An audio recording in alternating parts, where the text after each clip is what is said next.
un ejemplo bastante interesante de la implementación de un proyecto que es el 80-188 del 2024, donde se implementa un protocolo de atención y calidad para el trato de las personas con discapacidad, tanto en el sistema de salud de la provincia. Y esto es muy importante porque habla específicamente del trato. El proyecto también cuenta con determinadas fases y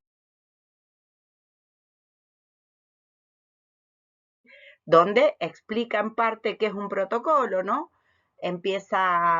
Les he subido el proyecto para que ustedes lo puedan ver, y justamente plantea que el protocolo es un instrumento más en el proceso de inclusión y el respeto también por lo que sería la diversidad.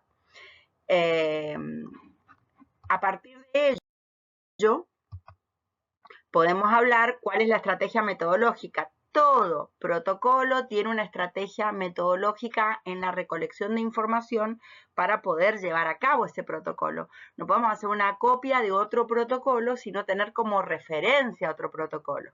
En ese sentido, vamos a entender el diagnóstico para poder hacer un protocolo como el proceso de medición e interpretación de la realidad que me ayuda a identificar situaciones, problemas y sus factores causales en personas, grupos y comunidades.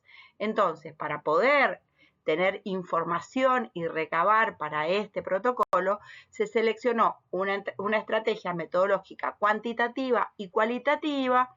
También se realizaron entrevistas semiestructuradas, grupos focales, observación y obviamente la recolección de datos secundarios como el análisis de otros protocolos, ¿sí?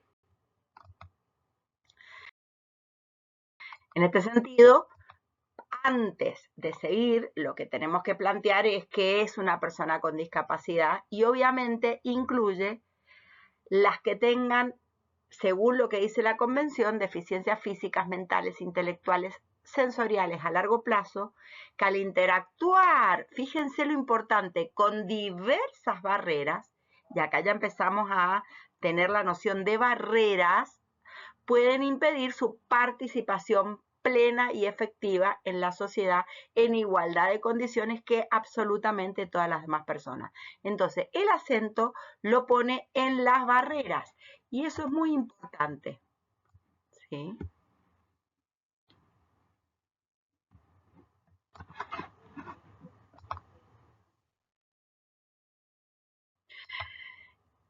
En este sentido, este modelo, que es la propuesta clasificatoria de la Organización Mundial de la Salud,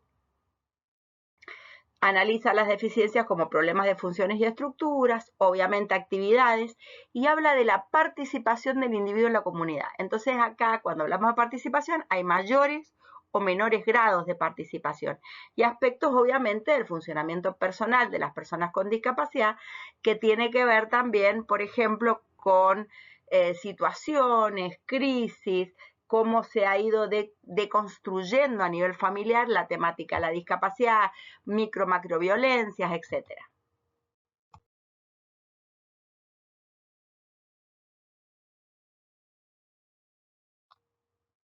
En este sentido, obviamente, lo vamos a plantear no de manera lineal, lo vamos a plantear a través del cono invertido que nos trae Pichon Rivière, donde vamos a tener en cuenta para cualquier protocolo las representaciones sociales, los derechos y los sujetos de derecho, en este caso la certificación de discapacidad, pero ustedes tienen que plantear otro tipo de certificación, el marco interdisciplinario, el marco ideológico o epistemológico, en este caso yo tomé el de la vida independiente, y obviamente, como les dije anteriormente, paradigmas y modelos.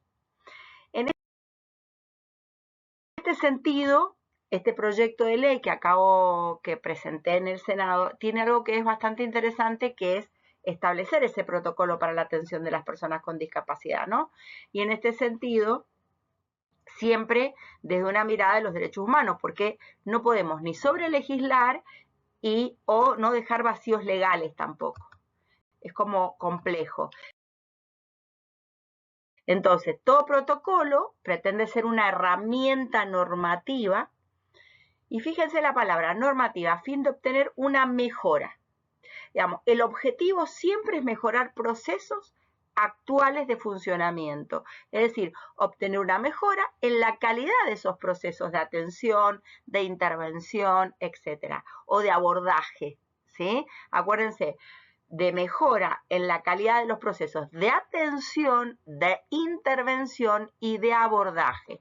Y esto es muy importante porque no es solamente hablar de atención. Atención en este caso porque hablamos de nosocomios de salud, pero también hablamos, como les comenté anteriormente, intervención y abordaje.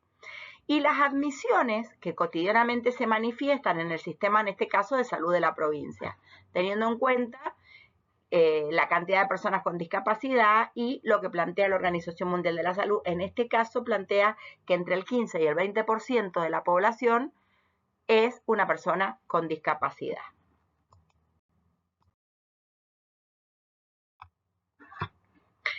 Entonces, cuando hablamos de este elemento, les traigo un libro que hemos escrito con el magíster Alejandro Ontiveros, pero solamente para plantear el tema donde se hace un estudio histórico de la discapacidad y cómo viejos paradigmas siguen penetrando las representaciones sociales y al penetrar las representaciones sociales siguen habiendo obstáculos y barreras, ¿sí?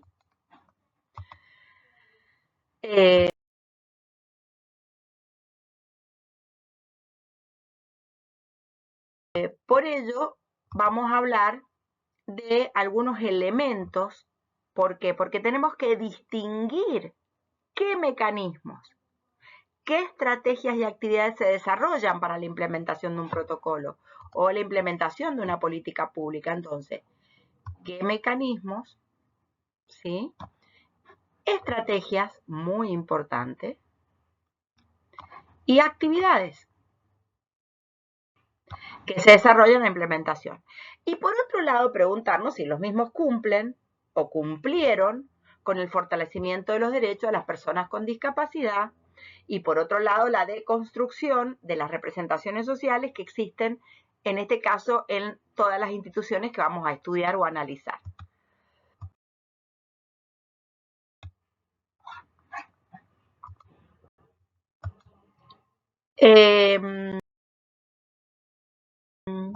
Cuando hablamos de representaciones sociales hablamos de 3 puntos fundamentales: la construcción selectiva, el esquema estructurante y la naturalización. Y acá es muy importante tener en cuenta que cuando hablamos de construcción selectiva, obviamente hay elementos de la realidad concreta. Nadie puede estar fuera de la realidad concreta, excepto obviamente que tenga alguna patología X, ¿sí?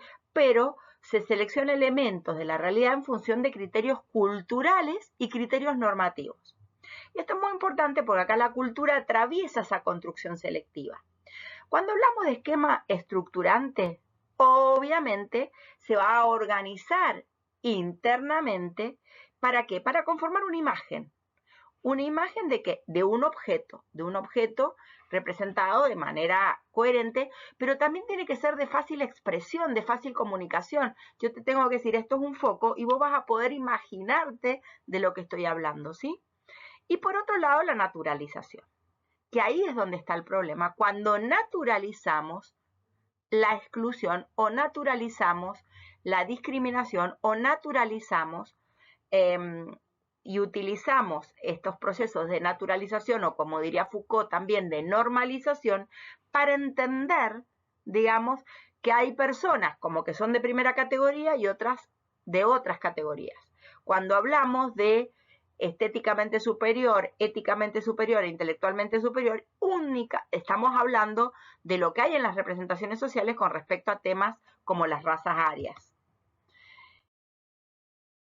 Entonces, a ver, los principios siempre son la accesibilidad universal. En este caso, como es de discapacidad, vamos a hablar de la prohibición de la discriminación por motivos de discapacidad, la gratuidad de los servicios de apoyo y requeridos, el respeto de la dignidad, la autonomía individual y también, obviamente, mayor autonomía para tomar decisiones y la independencia de las personas. También como lo dijimos antes, la no discriminación, ¿no? La participación e inclusión plena y efectiva, el respeto a la diferencia y la aceptación por las personas con discapacidad, la igualdad de oportunidades, la igualdad entre el hombre y la mujer. Como ustedes verán, estos son principios que van a dar cada uno de esos principios objetivos, y a partir de esos objetivos voy a ir armando las acciones del protocolo, los mecanismos regulatorios. ¿Cuál sería, por ejemplo, en este caso, a partir de esos objetivos, las competencias y esos objetivos concretos? Formar al personal de la administración pública y privada, en este caso podría ser formar o capacitar al personal de apoyo docente o no docente, etc. Generar acciones de contención en los actores de la acción educativa, potenciar la calidad y la profesionalización de los servicios que prestan, delinear estrategias para el cumplimiento de la legislación vigente, obviamente ni hablemos de la ética como un elemento fundamental, también la atención y el desarrollo de habilidades, capacidades, pero fundamentalmente estamos hablando que contribuyan y promuevan indirectamente y directamente la inclusión. Generar espacios, entender la educación como un proceso dinámico, complejo, colectivo. Digo, hay muchos elementos que se tienen en cuenta al momento de generar un protocolo. Y obviamente considerar la comunicación institucional, porque la comunicación institucional es muy importante en cualquier institución, sea la universidad, sea un instituto de educación superior, sea un hospital. Digo, la comunicación institucional es muy importante porque como parte constitutiva del proceso de comunicación y cuidado, es decir, lo discursivo es tan importante como el quehacer. Y acá tenemos en cuenta el derecho a la información que tienen las personas y en este caso, como es un nosocomio, el paciente. ¿Mm?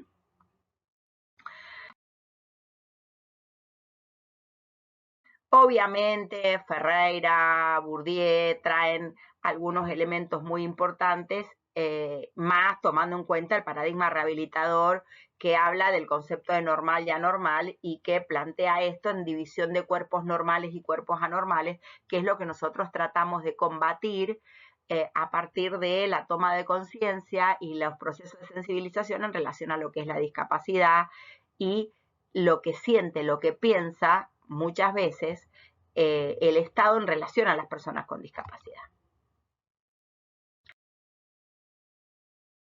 Y bueno, vamos a comparar paradigmas, el paradigma rehabilitador y el paradigma de la autonomía personal no tiene puntos de comparación. Uno habla de normalidad, anormalidad, enfermedad y tratamiento, y el otro habla específicamente de barreras. Uno habla de cura y el otro habla específicamente de participación. Entonces, hay diferencias tanto en el problema a resolver, en la concepción del lenguaje teórico y la visión del mundo. En cambio, el antiguo paradigma,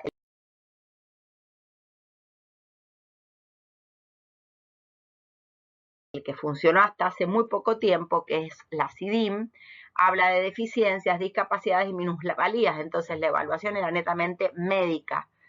Hoy, al ser un paradigma social, un marco interpretativo social o un modelo social, el marco y el abordaje es interdisciplinario.